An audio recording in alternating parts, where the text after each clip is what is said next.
A red flag warning has been issued for Polk and Henderson counties, still battling large fires. Combined, 3 wildfires have burned more than 5,500 acres and have destroyed and damaged several structures. 2 fires remain at 0% containment right now, and that's according to the State Forest Services. Our Sarah Sowers spoke with members of a local fire department sharing their resources to help fight those fires.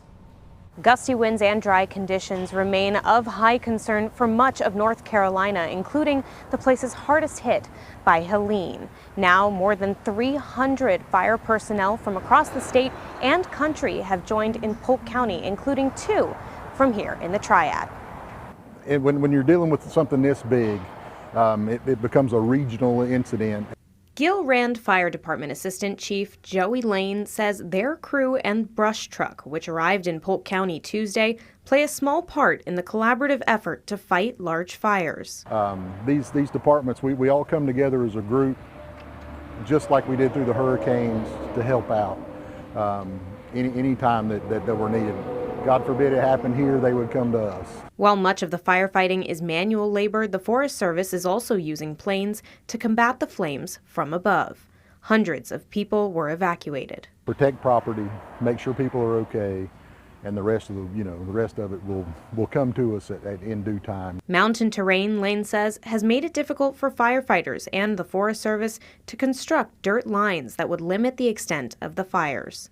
When you're dealing with those sheer cliffs and those really high, inaccessible areas, that's aircraft, you've seen those on, I'm sure, where they're flying those and trying to contain them that way.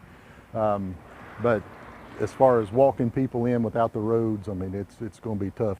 In an area still recovering from Helene's devastation, firefighters on the front lines are working to ensure what happened in California earlier this year doesn't happen here. The low humidity, the winds, it's just fuel for another one of the issues they're having in the West to happen here. As we know, that part of the state's already had enough problems in the last year since October. These fires aren't helping with those issues as well, from the flooding from Helene.